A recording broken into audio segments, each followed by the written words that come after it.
Good evening and welcome to WTP Roundtable.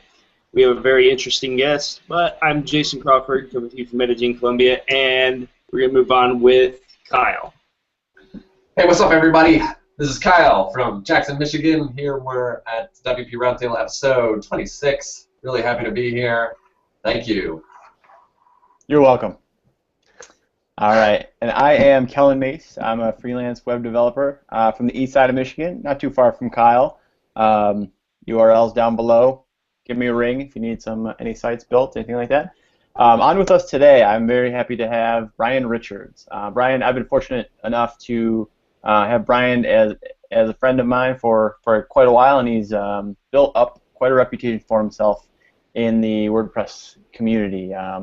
He's kind of run the gamut from designer to developer, doing freelance work, developer doing agency work, selling WordPress-based products, and then kind of at this point, up until to the modern day, having a membership site that he operates based on WordPress learning and education. So we have quite a lot to talk about. I'm really happy to have Brian on, though. So Brian, say hello to the nice folks at home. Hello. Actually, that's the other Brian. I'm the Brian Richards who is the comedian / magician, but I'm happy to talk about all of those other things anyway. Okay. All right. Just put on an act for us and make believe that you've had experience in all those areas. You got it. All right. All right. I'll get us kicked off really quick here. First, we go on this show. We like to go way back and talk about as a child, what did you want to be when you grew up? Oh, that's easy.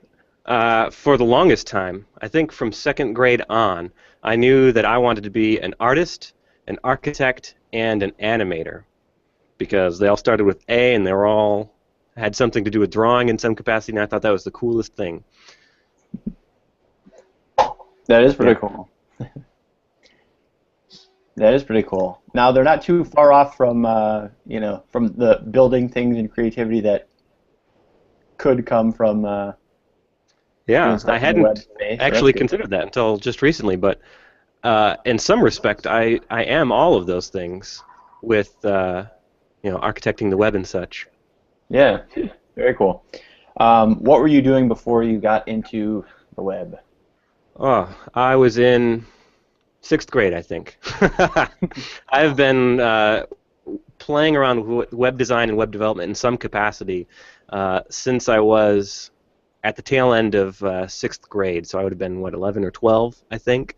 And there was a small window where I thought that I was going to do something outside of building websites or doing something on the internet. But it was very small. And even in what I was going to do, my degree is in photography, actually. But I did that just so I wouldn't have to have any homework or study very hard in college. And other than that, I've always wanted to do something with the web. And you also like photography a lot and are good at it. Yeah, well, sometimes. So that helps too. Very cool. All right. What brought you from that point into WordPress? So just kind of dabbling to... Yeah, so I almost found WordPress by accident. I had a roommate who suggested getting WordPress set up for myself, to create a blog. I'm like, nah, I don't really do that. And as I was jumping from web design site to web design site, I started to notice that in their footers they all said powered by WordPress. And after a few months of that, I realized maybe I should take a second look at this thing. And I jumped in and discovered, wow, it can do quite a bit. And these sites that I'm making for clients at the time were just static HTML. If I built them with WordPress, I could hand them the keys and say, okay, here's how you change your homepage. Here's how you change your about page. Now it's all yours. Have fun. Very cool.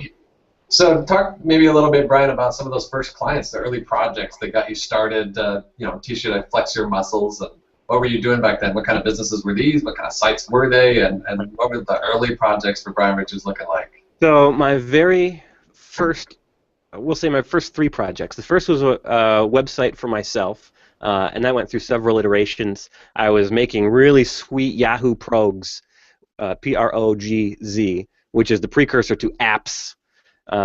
just little rinky-dink pieces of software written in Visual Basic, stolen from other people who knew what they were doing, because I clearly didn't, to insert ASCII art into a Yahoo chat room or create colors for your chat. And so I had a website to just show off all of those and all the other Yahoo Progs websites that I'd found. Then I graduated from there, and I built my first site for someone else as an 8th grader, I believe, and it was for a GoldenEye Half-Life mod. And I thought this thing was just super sweet and cutting edge. I designed the navigation to look like the cell phone from I think it was Tomorrow Never Dies, the movie right after GoldenEye. And so as you moused over the buttons on the phone screen changed to say what that button linked to. Of course, at the time, everyone was on dial-up, so it would take ages to download before anyone could find how to get anywhere on the site. But I thought it was pretty BA. Then in high school, I did my first paying gig. I charged $40 to build a website for a local auctioneer, a family of auctioneers, actually, and showed them how to use FTP so they could upload all of their different auctioneer pages for whatever auction they were doing. And so I charged them $40, and they said, no, that's way too low. And they gave me $100, and my mind was blown. I was like, oh my gosh, that's more than double what I asked. There's so much I can do with $100 as a 14-year-old. Wow. And then fast forward years and years down the road, and I'm working on things for Microsoft and Time and the YMCA, and it's been a fun ride. Awesome. So at what point, so you're growing up here in high school and you're already making money. At what point did you decide this is a career path for me? I think basically right away.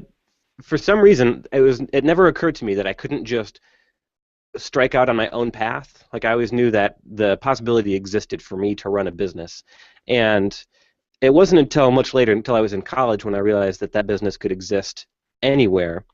But even in my little small town USA, I realized through the internet I was connected to the entire world, and I could find people who needed the skills that I had, no matter where I lived. In fact, I think it was maybe as a junior in high school, we had to do a class project for civics, create a fictitious business, and you walk through all the motions of like finding a retail space and buying that retail space and buying inventory and all of the stuff that you need to do to actually have a business.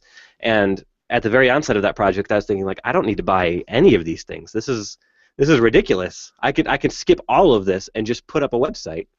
But of course, if I were to do that, I would have gotten an F on the project. So I set up a print shop in small town USA where no one in my town needed a print shop, but dang it, I had to create a real business.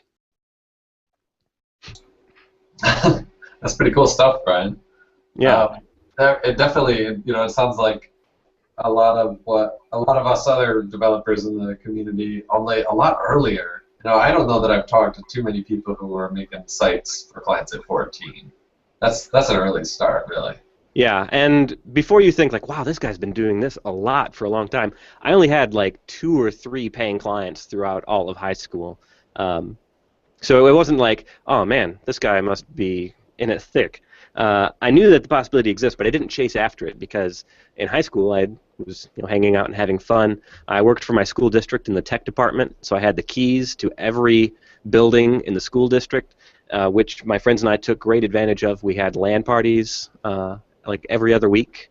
LAN parties. Yeah, and we created a club in school. We didn't really ask for permission, but everyone just assumed that we had the authority to do this. And so in the yearbook, we got a whole page dedicated to us. We had T-shirts made. We charged an entrance fee. It was a lot of fun. Wow. So that's pretty sweet. You got to do some pretty cool things. It's pretty different. I know, like for myself, I was a little further along in my career before I like stumbled upon this, and I felt like when I actually dove into it that I found like this hidden gem, opportunity, this great fun workspace, and I just worked sucky jobs before that. So talk about maybe a little bit about how you developed, because you certainly become kind of a more than capable developer, somebody who's pretty respected among WordPress developers in the community at this point. Yeah, it's true. It's true. People talk about Brian Richards. So, how did you learn all this stuff and continuously build upon your projects and were you always learning kind of accidentally, or were you very deliberate in wanting to make yourself the best developer out there? Just a little bit about your learning. Yeah, so some of it is certainly accidental. I was just stumbling across stuff. I found Photoshop almost completely by accident as a 7th grader. I was working with originally Paint and realized that that was junky, and someone told me about Paint Shop Pro by a company called JASC, J-A-S-C, and I thought this was just awesome. And then a couple months after discovering that, someone turned me on to Photoshop, and my eyes were open. Like, I could design anything. And then towards the end of high school, I realized that I had the exact same tools that professionals had for turning out really high-quality work, right? Everywhere in the world, Photoshop is the industry standard for tons of industries. And I realized, wow, I should really invest some time into learning this.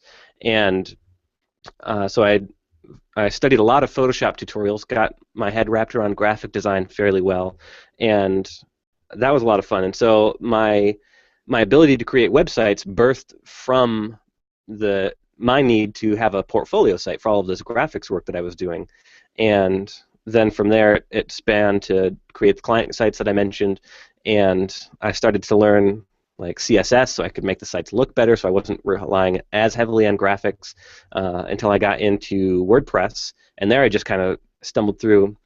I guess the way to summarize it all is I do a lot of hands-on learning. I look at a website, or at least I used to, and go, I wonder how they're doing this, and then I would view source and then say, oh, okay, so this part maps to this part, which maps to this part, and that's how I learned HTML.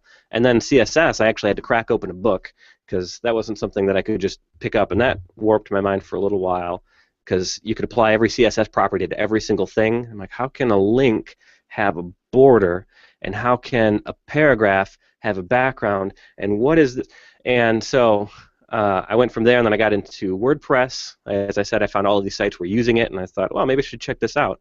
And I downloaded a theme. I'm like, okay, well, how does this work? And I just started picking apart the files because they're all logically named, right? Oh, header. Okay, I know what goes in there. And footer, yep, I got that. And style, okay, so that's where all of the styles live. Okay. And I just sort of fumbled through, found the codex, found other tutorials, and just made it work. Yeah, that's cool. It's just interesting to learn a little bit about how you learn, because definitely you're into a lot of learning now and teaching stuff, which we're going to get to in a minute. But before that, I wanted to touch on another thing. The first time I ever heard of Brian Richards was when somebody was talking to me about a framework they were using called StartBox, and so that got you were the person who created this thing called StartBox, and I'll let you explain what it is. And that got some popularity, and a lot of people were using that, and that's how I originally heard of you. Then learned a lot about all of your other accomplishments and things you've been involved in. But maybe just in your own words, you could tell what StartBox is and was, and then just you tell the story. Yeah. So I created StartBox once again to serve my own needs. I was building a bunch of websites for clients at the time, and I found that I kept putting the same components in each site that I was building, and I thought, man, wouldn't it be so much easier if I just had a common starting place for all of these? And at the time I was using a theme called Sandbox, which was way ahead of any other theme in my opinion, for one reason, and it was because it had dynamic classes applied based on what kind of content you were looking at. They were applied to the body tag, and they were applied to various other divs throughout the site. If you were looking at a post, for example, and anyone listening to this now would be like, yeah, of course, there's the function body class and post class and comments class. Those came from the Sandbox theme. Those weren't part of core until like 2. I'm going to say 6 or 2.7, and so the Sandbox theme was just brilliant in my mind because you could take the exact same markup and have an enormous palette of designs available to you, and that was very appealing to me because it meant that all of my sites could be essentially the same, just with a few tweaks. And so after I realized I was making all these same edits, I just forked Sandbox, renamed it to StartBox because it was my starting theme, and just edited it directly. And then after a little while of doing that, I realized maybe I should make a child theme. That way, all of the edits that I'm making are portable easily from one theme to another. And then I realized, hey, maybe someone else would want to use this. So I put it up for sale, and a bunch of people bought it. It was really popular for a while, and then Genesis came along and did a lot of the same things. Maybe not better at the time. They work very similarly, but very differently. Genesis was definitely a much more polished experience, and they targeted end users extremely well. And I was just going for developers like myself who don't really care to pay for someone else's platform, right? We're all very stubborn developers, so we're just going to build our own.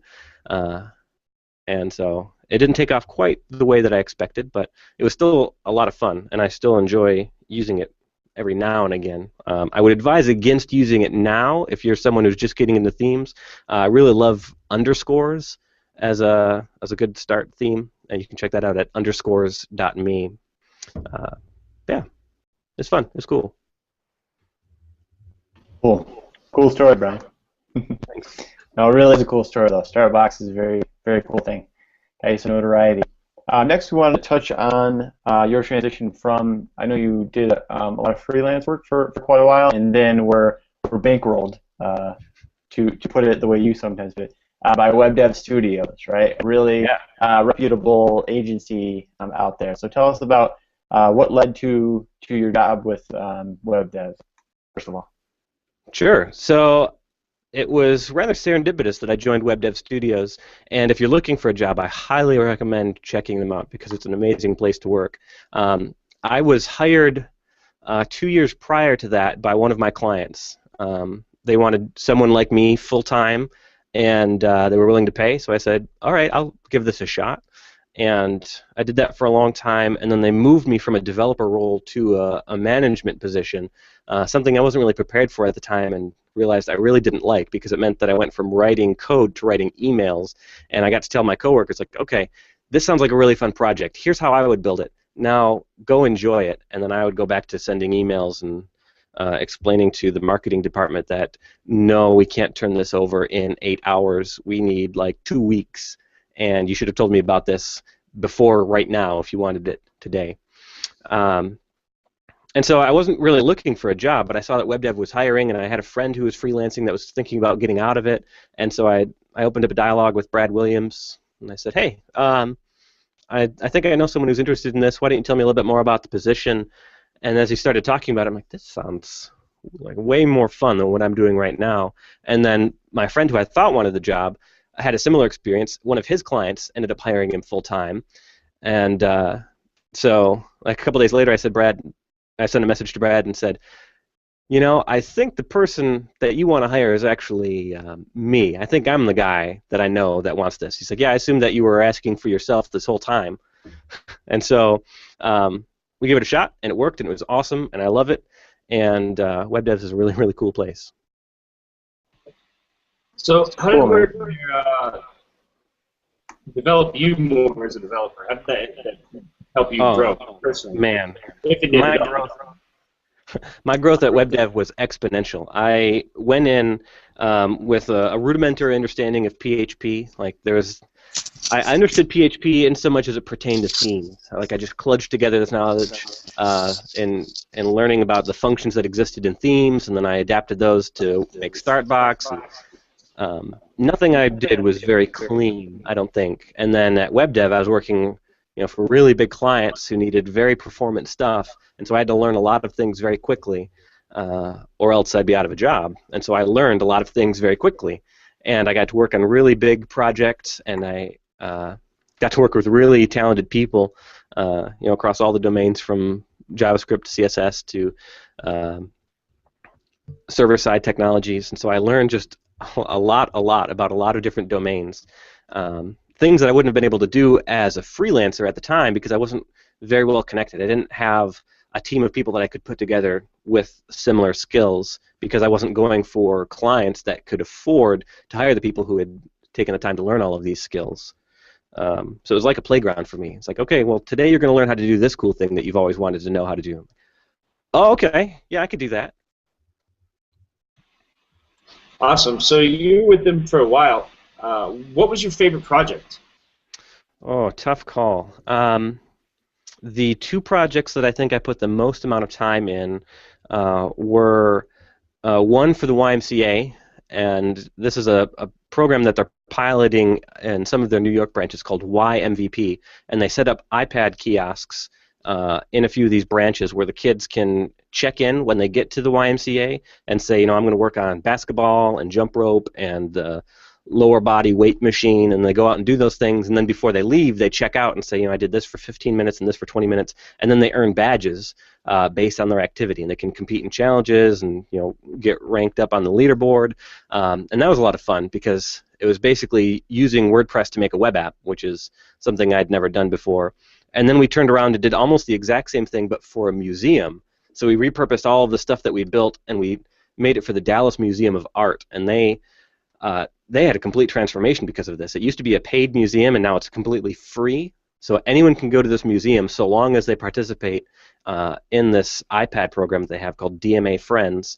And it's the same sort of deal. You go to the museum, you go to the exhibits, you check out their events, and the things that you do will award you badges, and then they'll also award you points, which you can then turn in for rewards like free coffee or free parking, or if you accumulate enough points, you could even get a private tour of the museum. And those projects were really fun because they were taking this completely abstract experience on the web and making it tangible in the real world. I liked that a lot. In a more, I would say, self-facing vein, I really enjoyed working on the Microsoft Office blogs, just so I could say, yeah, I built the site for Microsoft. But, That's really cool stuff. It is pretty interesting to work for a bigger agency and get involved in those launch projects. So I guess we gotta talk about the today at this point. So you worked for WebDev for a little while, learned a lot of stuff. You said you grew a lot as a developer, got to do some cool projects. At some point during that time, and I'm not familiar with exactly the point in time, you registered a little domain and set up a site of your own, and that's kind of become a much bigger thing than I think you originally anticipated. So can you talk about that, the story behind WPSessions.com? Yeah, so back in May of 2013, there was some stuff that I wanted to do. I think it might have actually been for one of the projects mentioned, either YMCA or DMA. I needed to better understand how to optimize some of the queries that I was doing for all of the data that we were working with in those sites. And it was just, it was way above me at the time. I knew how to somewhat interact with the MySQL portion of what I had to do, but not very well. And I found myself thinking, man, wouldn't it be so great if I could just pay somebody to take an hour out of their day and teach me this? And I thought, yeah, why don't I do that? And then I could sell some tickets, and other people could learn, and it wouldn't really cost me anything, and all of us would come out smarter on the other end. And I thought, well, maybe that might not be a very good idea. So I packed it away, and this was Memorial Weekend. So that was on Friday, and then come Monday, I thought, no, I definitely, absolutely have to do this thing. And it was on my head all weekend, and so my wife and I, we were driving across the state, and I had my phone out, and I hopped over to hover.com and started punching in, I wonder if WPSessions.com is available. And it was, so I bought it on the spot, and then I sent out messages to a ton of other experts that I know, or at least knew of, and said, hey, here's this idea I'm thinking of. Would you ever be interested, I don't know, in maybe being paid to teach people about WordPress for an hour? And they said, absolutely. When do you want to get started? And so I had like 60 people say yes right away. I'm like, okay, well, how does March of next year sound to you? Maybe if this takes off. And I set aside a few $100 of my own money so I could pay them. And I said, okay, I'm going to try 3 of these. And if I can't turn a profit after 3 sessions, I'm just going to walk away. And the first one sold out. Sold more than what I was expecting. Paid for all of the presenters, and I even got some money back. The second one did even better than that. The third one tanked, not because of the material, but because I didn't have enough time to promote it. And average out across all three, I still came out a few $100s ahead. And I said, okay, well, I'll keep doing this. And I did it for several months, and it kept growing and growing. And then I tried a VIP program in November, just a VIP pass that said, okay, if you buy this, I'll give you access to everything that I do for the next year, all of the sessions. And I sold a bunch of those, and I thought, wow, okay, so this might be a real thing that I stumbled across. And that's basically where it started, and when I started to realize that it was a potential for a business.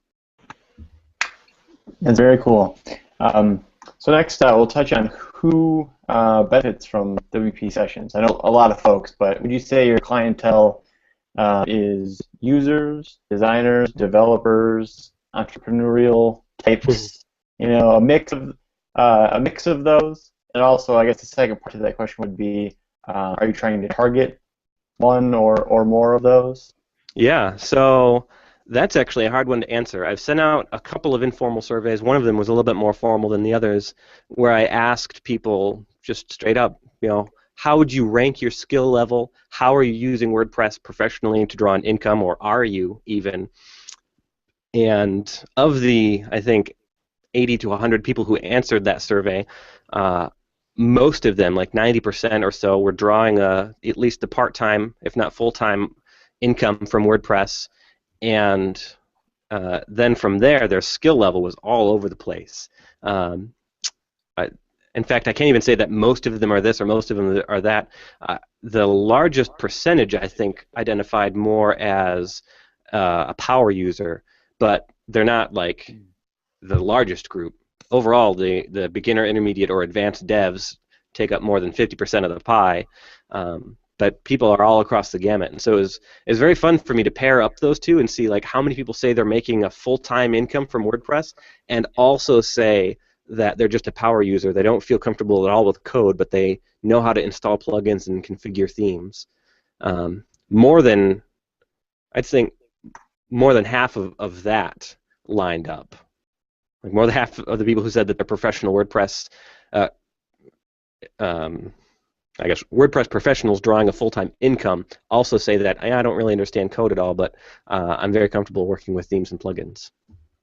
As far as who I'm targeting, I'd say that the people who stand to grow the most are probably in that beginner to intermediate dev cycle. They're doing it themselves, right? They've got some plugins, but they need to write a filter to alter it a little bit, and they know that, but they don't quite know how to get to that next level. And I cover the wide gamut. I've got stuff that are for beginners and for non-programming users, and then I've got stuff all the way up to super advanced with things like server-side caching and such. But I think the sweet spot is probably in that intermediate to beginner level. Awesome. So you just released a new weekly workshop. You want to give us a tour around that? Tell us what that's all about now. Yeah, so just today, in fact, I announced that this is coming. In November, I'm going to start hosting weekly WordPress workshops. And for anyone in the corporate world, I realized after putting this together, this is called Lunch and Learn, where you sit around at a conference table and someone's giving a presentation while everyone else in the office is just snacking on their lunch. But the idea is that every Wednesday afternoon, maybe 1 a.m. or 1 p.m. Eastern, I will be giving a 15 to 20 minute broadcast on a specific topic, like how to write an AJAX function or how to use WP CLI to migrate a metric ton of data from one site to another. And between, we might talk about different technologies, like, hey, here's Grunt and here's how it works and here's why you should check it out. To, hey, here's what's coming in the customizer. You'll really want to know about these things for upcoming projects. One thing I want to do with that, maybe once a month or maybe a little bit less frequently than that, is to hold a virtual show and tell, where I get different experts together to show off what they've done in the last few months. And one example there, Scott Taylor, who's Wonderboy Music on Twitter and WordPress Track, has written a ton of fairly elaborate date-based queries for his employer, New York Times, and they're not technically complicated, but there's a lot of thought that went into making these, and he wrote a blog post about it, and it's beautiful. And it'd be really cool to have him just in 15 minutes explain, like, yeah, here was the challenge we were facing, and here's how I approached it, and this was the solution that I ended up with. And the real benefit, I think, like these will be broadcast live, and then people can watch the recordings just like the monthly sessions. But I think because they're monthly and because they're going to be so short, the real power will be all of the people coming together to watch them live and then sharing the things that they're struggling with, the ideas that they have, and then all of us can leave from there a little bit smarter, a little bit better off with even greater ideas than when we came in. So that was a really cool announcement. I really enjoyed reading that today, and I thought, oh man, this is just awesome. Brian's really onto something here, and I'm very, very excited about it. We've been a part of your VIP program for a little while now, and I think the weekly stuff is going to be just super, super cool.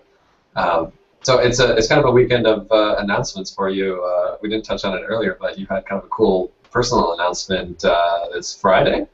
Yeah, my second son was born about 1:12 a.m. on Friday. So that's awesome. We've been home. I've been kind of operating in a newborn fog for the last several days. So it's good that this podcast happens at 8 o'clock at night, where I've had some time to, get some naps in and my beauty rest. But, yeah. Well, congrats to you. Thanks. Definitely. Yeah, congratulations on that. It's definitely the best excuse one could have for missing WordCamp over the weekend. We all missed you, but we know that you've got really, really awesome stuff happening back at home, and that's super cool. So congrats. Thanks. This has kind of been somewhat of a year of noteworthy announcements for you, I think.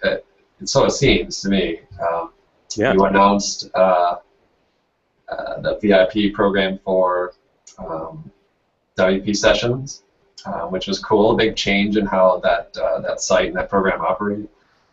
You announced that you were going full time with WPSessions and leaving Web Dev Studios. Yeah. Big stuff going on there. And just the other stuff that we've talked about. So lots of cool stuff happening your way, right? Yeah. Yeah, it's been pretty wild. You covered it all. I had a baby this weekend. A few months before that, launched the VIP program. A few weeks before that, left my job. Somewhere in between all of that, moved into a new house. Today, announced the new weekly WordPress workshops. I basically looked ahead and saw, how chaotic could I make my life for these next 6 months? Let's do all of those. I should mention that you organized your third WordCamp? Yeah, that's right. That also happened. My wife Katie is a wonderful sport because, of course, she was pregnant through all of this, right? And it was in June where I was presented with the opportunity to take WPSessions full time, and I'm like, I think I might need to quit my job. She's like, nope, we're having a baby. You can't quit your job. I'm like, well, I don't want to. I really like it there, but I think I really need to take this opportunity or we'll regret it forever. And she's like, well, okay, maybe. And then the opportunity arose for us to buy the house that we're now in. And I'm like, oh, well, we really want to buy that house, but I also want to quit my job so I can pursue this opportunity. Okay, well, let's see. But then we're also going to launch this huge new thing for the business and hope that it takes off. Okay. And then, I also have to organize this conference. And it's looking back at it now, it's like, whoa, I'm glad I made it through all of that. But looking ahead, back in June, I'm like, I'm an idiot. Definitely daring and optimistic, and I really admire the risks and the gambles and the tolerance of your wife and everything. Great. You're a busy guy and do good stuff. So I'm so glad everything's working out for you, because it is, right? Yeah, I'm very glad too. That's awesome. So coming back to WPSessions, which I love to talk about, and I think it's just super, super awesome. I know what I think about it, but maybe you tell us what you think kind of really sets WP Sessions apart from all the other like learning resources that exist out there. Sure. The genesis of the idea is what I think makes it the most unique, in that instead of having all of this pre-recorded content that people come to watch whenever they want, that we would do a live event every month and treat it more like a mini WordCamp than a bunch of courses. And as I was thinking about it, I realized, one of the common problems for all these enormous libraries is that their data becomes very quickly out of date.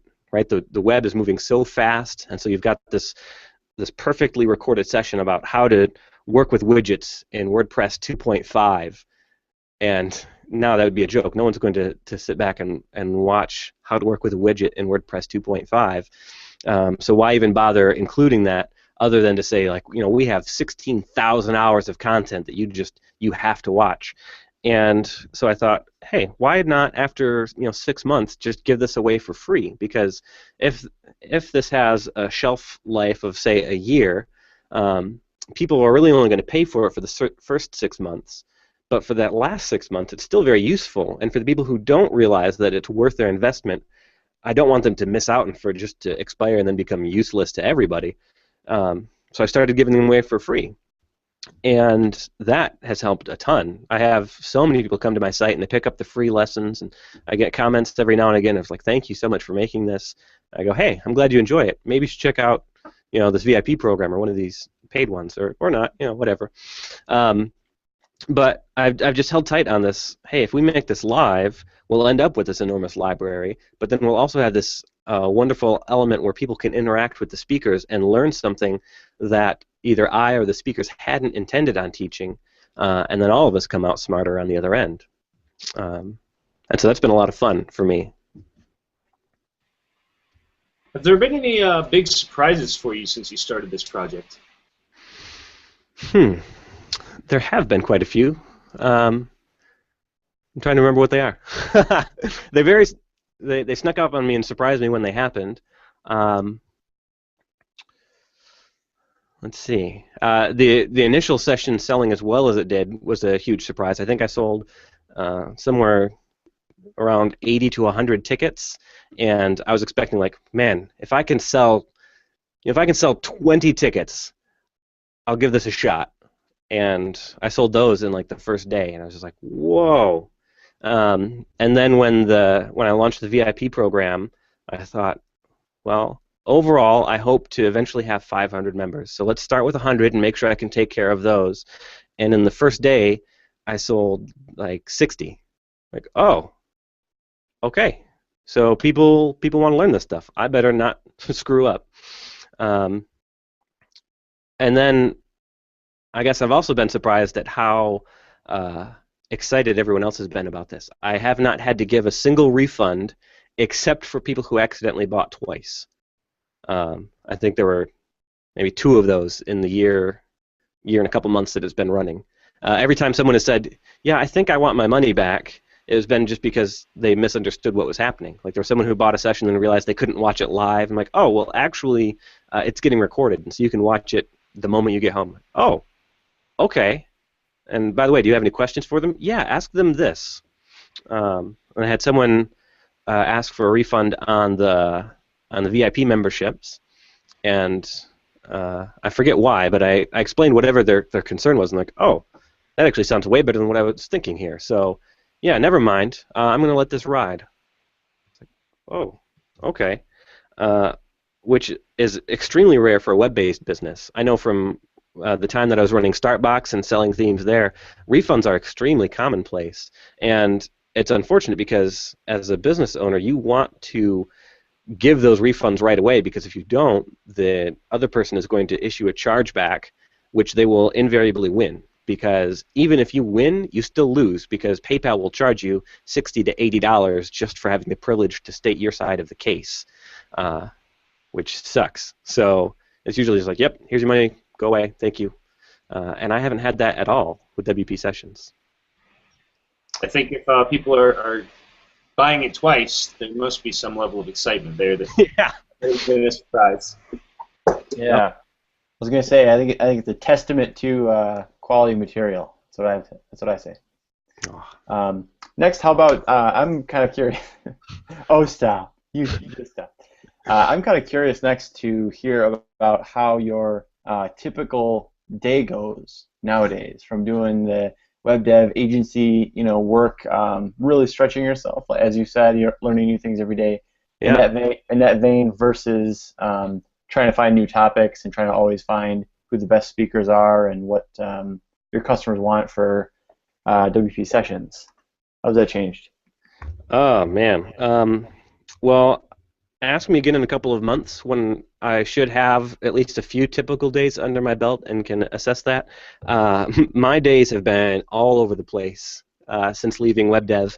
I gave up the regular 9 to 5 schedule, and I've been doing a little bit different work every single day. The past couple of weeks have been Baby Watch 2014. Is today Baby Day? How about now? Is it now? Is it now? It's now, right? And so now that that's passed and Baby is here, it's like, whew, okay. It's all right if I don't shower until noon because I don't have to rush out of the house if it's Baby Day. I would say that most of my day, I guess if we were to take everything for the past 3 months and just kind of average them out, my day kicks off at around 8 a.m. I hang out with the family for an hour or so, have breakfast, check my email, make sure that there's nothing like urgent or pressing that I had somehow missed and is now suddenly an issue. Then I shower, get down to the office, work on whatever tasks I had left over from the day before, answer a few emails, have some lunch, time with family, get back to work.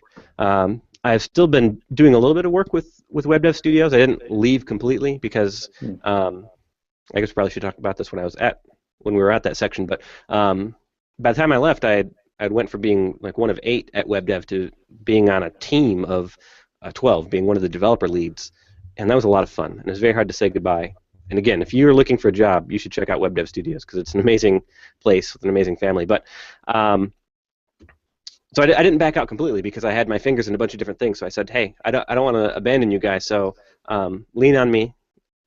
When you're not strong, I'll be your.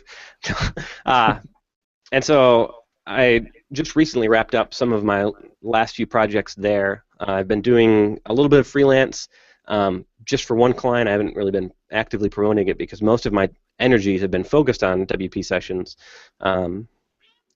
And that's been somewhat frustrating to me because there's not a lot of tangible output from that. A lot of it has been head work with mentally preparing for all of the things that are going to go into the weekly WordPress workshops that I just announced, all of the stuff that's coming for the VIPs, for all of the courses that are currently in production, all of the live sessions that have yet to be announced.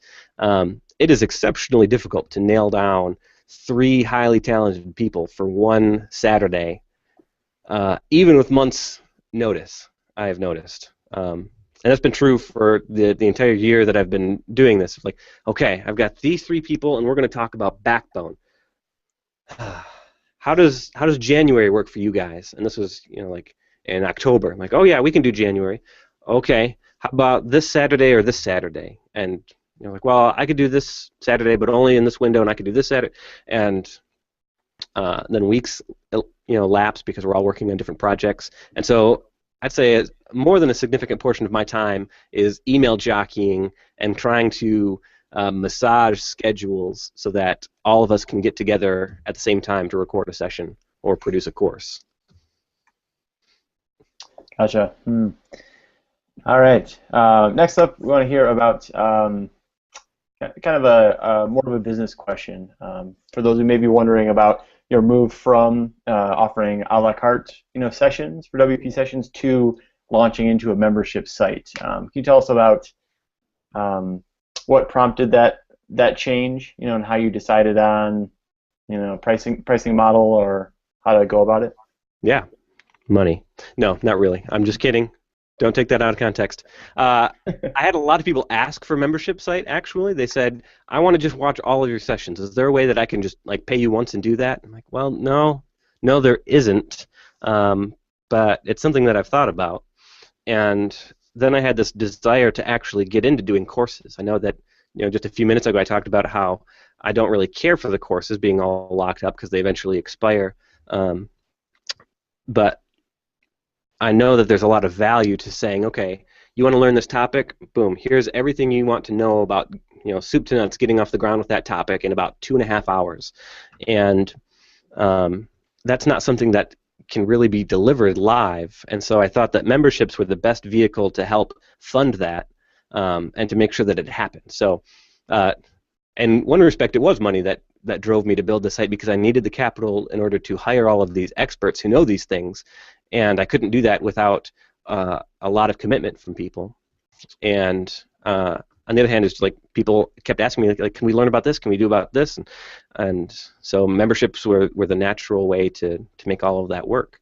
A couple of components that haven't yet materialized is a members-only forum that I'm going to release so that everyone who is a member can converse and kind of take the community aspect of the weekly workshops, but on a much larger scale where we can hold a much longer conversation than we could in a chat room.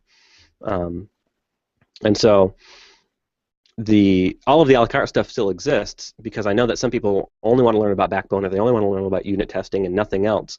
But then for the people who really see the value in continuing their education, just learning something new every month or every week, I want to facilitate that because I personally want to learn something new every day if I can. And so I know that one of the best ways to learn something is to force yourself to teach it.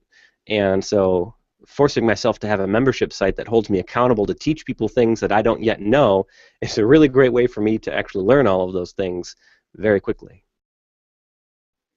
Very cool. Good answer. How about to close off that section, we'll ask you what are maybe 1 or 2 lessons learned from running a successful membership site thus far?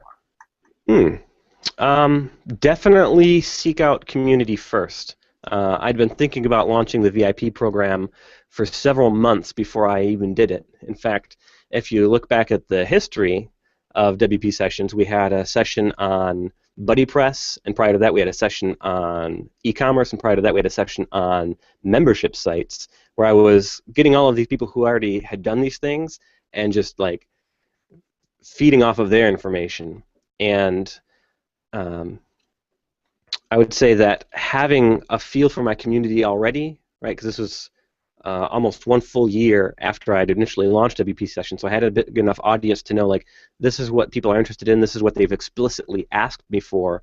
Now I think I'm ready to go for a membership site, rather than just putting all of the work into the membership site and then opening your doors to nobody because no one knows you exist or even necessarily wants what you have to sell them. Yeah, good one. Definitely a good one, actually. Yeah, I think that you've been very involved in the WordPress community and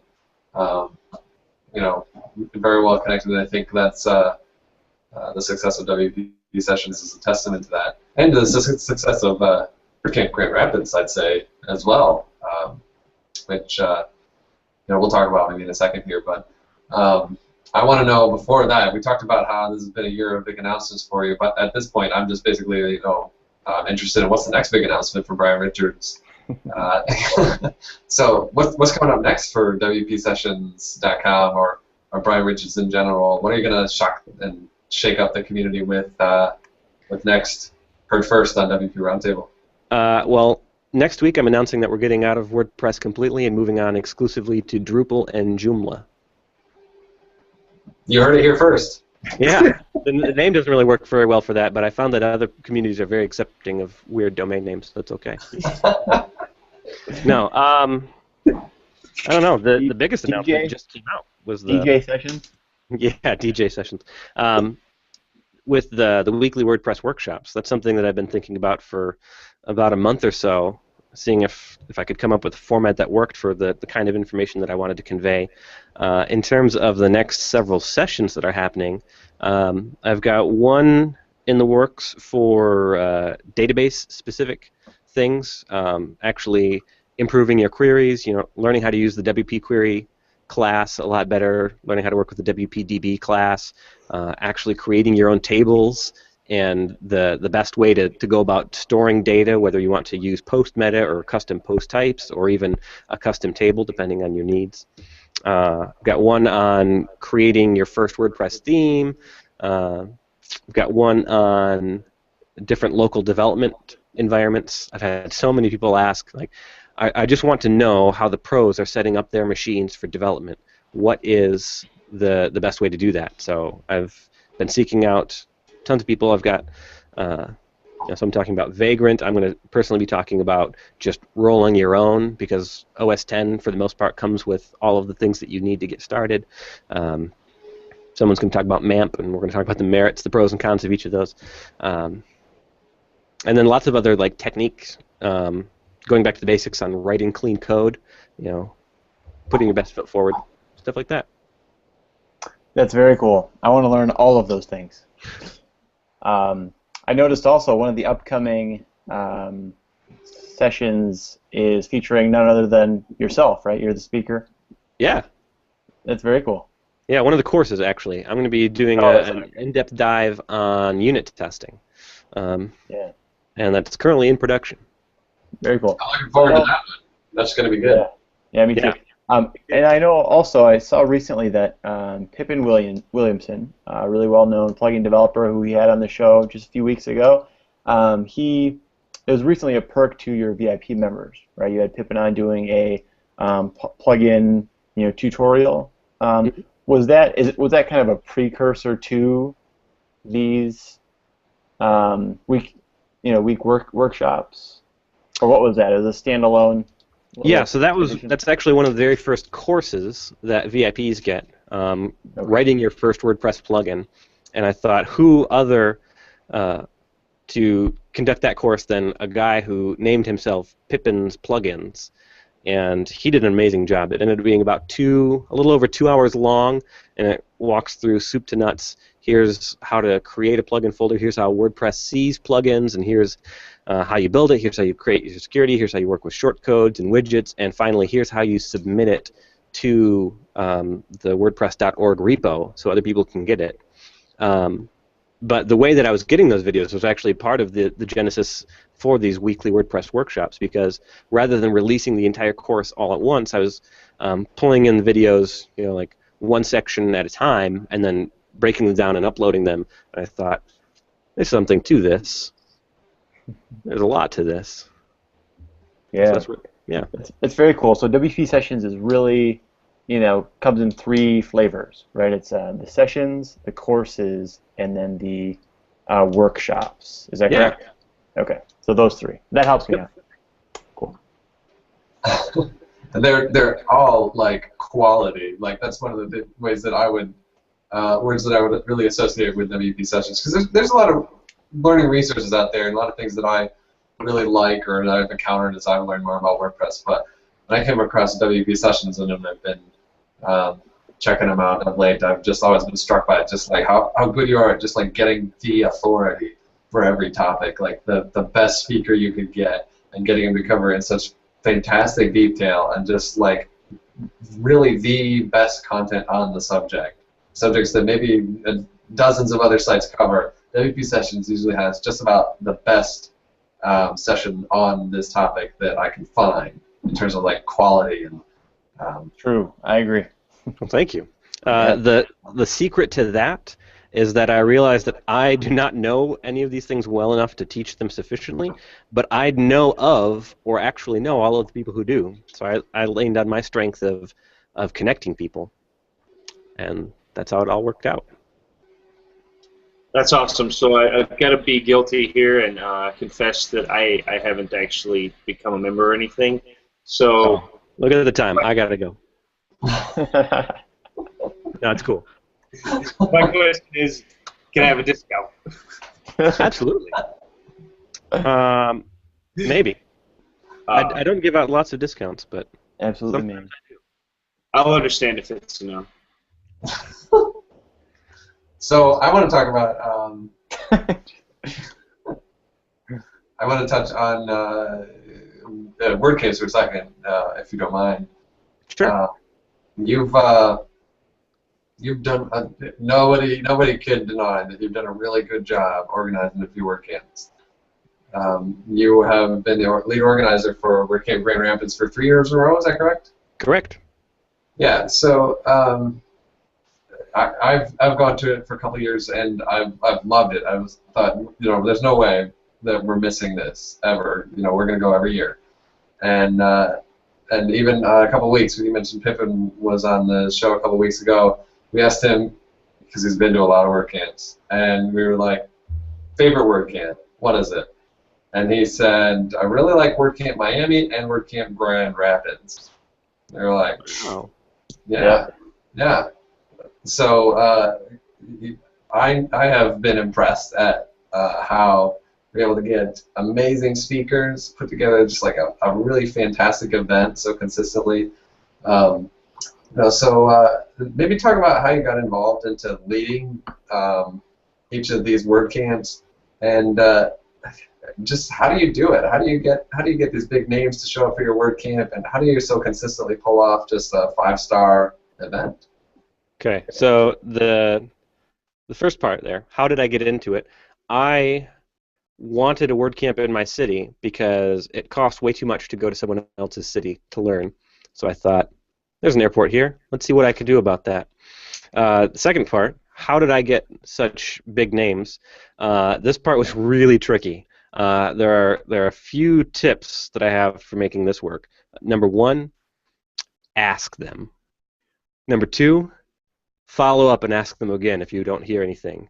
And keep doing that until you get either a yes or a no. And then as you start to get yeses, leverage that as you tell the other people, like, well, so-and-so is going to be here, so you should definitely come because it's going to be a lot of fun. And that's basically how I was able to get all of these people to show up for the very first WordCamp Grand Rapids. I made a list of, here are the people that I would leave my house to go and learn from. And if they were all in one location, I would go, absolutely. Now let's see if I can bring them to my town.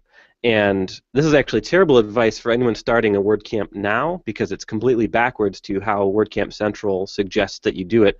And there is one caveat. You shouldn't actually plan on having one until you've talked to WordCamp Central to confirm that, yes, this is something that you can do, which I did. That was step 1. Hey, I'd like to be a WordCamp organizer. Here's what we're doing. Do you think it'll work out? And then 2, making sure that you actually have a venue to host the event. Because if you don't have a venue, you can't have an event. It's just impossible. So this was 3 years ago, so this was the Wild West before WordCamp Central had nailed down their rules, and so I went seeking out the people who I personally wanted to learn from, because I thought, even if we can't sell any tickets to this, it's still going to be an awesome time because all of these people are going to be together and I get to learn from them. But then, of course, everyone's going to want to come because all of these people are in the same room. But for anyone who's thinking about organizing WordCamp, there's actually surprisingly huge number of talent I've found in almost every area of the country. There are some fairly remote pockets where this isn't true, but for the most part, my eyes were opened at the very first GR web dev meetup that we had, where I found out that people who helped write jQuery live in Grand Rapids, and people who have helped create SourceForge, which isn't so popular anymore, live in my city. And so I'm like, wow, there are lots of talented people everywhere. And so in addition to finding all of these famous people, I would say, I also found a lot of really talented people from our community. So that was awesome because for them, that gets them exposure and they can find more clients and our community grows. But this brings everybody to the event to see all of the local people. So I think there's a balance there. I know that a lot of people say, we shouldn't hear from all the same famous people. We should only support local talent and treat these just like a larger meetup. I guess if that's what you want your WordCamp to be, and if that's what your community wants your WordCamp to be, that's awesome. Our community specifically said, we want to hear all of these people because we're not all going to get onto planes to go to San Francisco or Miami or Dallas or Chicago. Let's see if we can get them here, and that will be our big meetup. And then maybe other people will want to come too. And so that's what our community asked for. It's really impressive. I think Grand Rapids has an amazing WordPress community. It's really, really cool. We're just about running out of time, so I've got a few more questions I just really want to run by you. We're gonna have to keep them like boom, boom, boom. Cool. Buzz through a couple of these. Name some people in the WordPress community that like really inspire Brian Richards, and also maybe at the same time suggest people that you think maybe we should ask to be on WP Roundtable. Sure. So I'm a big fan of Corey Miller, creator of iThemes.com, because he's a very genuine guy, and I've been following him since the very start of my experience with WordPress. And he's built an amazing team, and they do a lot of really cool stuff. And even in the face of extreme difficulties, the team rallies together and pulls off some incredible accomplishments. And he's a super down-to-earth guy. It's just like talking to someone that I've known for years. I mean, at this point I have, but even when I met him, I hadn't. Chris Lima, extremely generous. If you hear nothing else about Chris Lima, you should know that he is one of the most generous guys on the planet. He shares a wealth of knowledge on his blog, chrislima.com, and he has become quite the figurehead in the WordPress community because he is just so giving of his time and of his knowledge. Lisa Sabin-Wilson is pretty awesome. She's one of the founders at Web Dev Studios, or one of the partners. She wasn't one of the founders, but she's done a lot of cool stuff. She actually had a nursing background before deciding, like, you know what, I'm going to give this web development thing a try, and I'm going to write all of the books on WordPress. And Pippin Williamson, he's awesome. You already had him on the show, so you guys know about how cool he is. But in a similar vein, he's like, I'm going to give this a shot, and I'm going to see how many things I can make for other people to just make the world better. Carl Hancock put together Gravity Forums, which is a really cool platform. He is extremely opinionated and very entertaining to watch on Twitter if you also follow several of the people that he follows.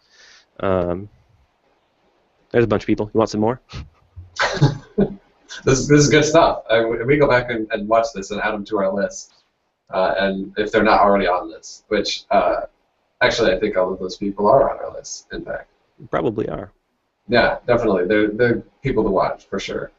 You have any way cool plugins that we might not have ever heard of? Badge OS is way cool. That was the platform that we used to build the YMVP app for the YMCA and also the DMA Friends app for the Dallas Museum of Art.